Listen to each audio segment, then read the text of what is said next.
Tom Curran, the runner-up to the best and fairest at Sandy, was busting the door down all season to play, but didn't get a look in until round 17. He seemingly established himself in the club's top 22 over the last 4 games of the season, getting 20 disposals or more in each of those games. And whilst we may be comparing apples to oranges, one has to wonder whether or not putting him in the forward pocket earlier in the season would have netted much better team results and maybe brought forward his own development at least a little. Especially when you consider how prolific his form was at Sandy, given that he nearly took out the best and fairest despite not playing the last 7 games. Also consider the net return of the forwards that played instead. Tom Ledger, whilst not as prolific as Tom Curran, still established himself as one of Sandringham's main ball winners. Though his form for the Zebras was inconsistent over the first half of the season, over the last 6 to 8 games, with his career on the line, he repeatedly put his hand up for selection. Many Saints observers were miffed as to why he wasn't getting a game. Many reasons were speculated. He's too slow, his disposal was too poor, he was a party boy, he wouldn't listen to the coaches, he played only for himself. Yet time and time again, he produced solid if unspectacular performances, whilst players with less experience and performances of a lower standard frequently overtook him. Assuming that the major reasons for his non-selection were a combination of the previously mentioned theories, one could imagine that if he wasn't selected with about 5 games to go, that a decision had already been made on him. Though some may have found that frustrating, it at least makes sense that the coaching staff didn't play him simply because they felt he wasn't good enough. Makes sense, right? Then what happens with 2 games to go? He gets selected as sub. Why his first game is in round 23 is very hard to understand, and if the coaches really wanted to have a good look at him, why start him as sub? Again, what's the logic here?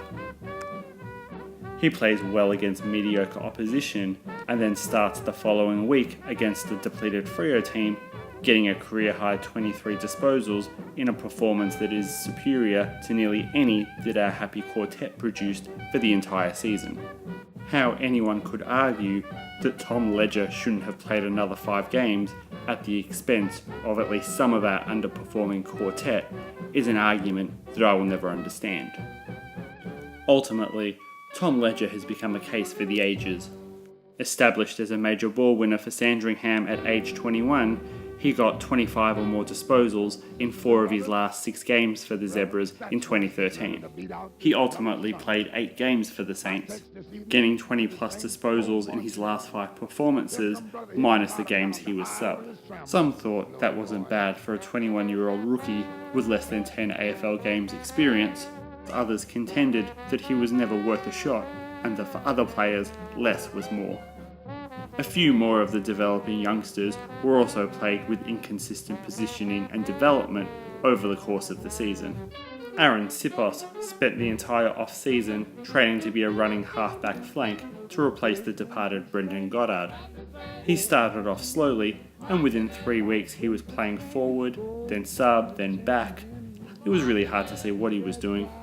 He looked like a player that was unsure of what he was meant to do and how he was meant to train.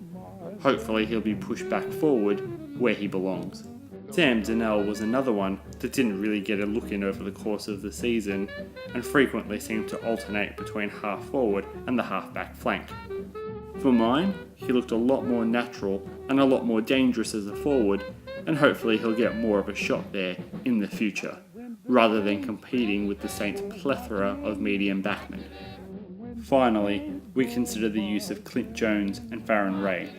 Both players at one point or another looked like spent forces in 2013 before finishing strongly and re-cementing their respective positions within the team.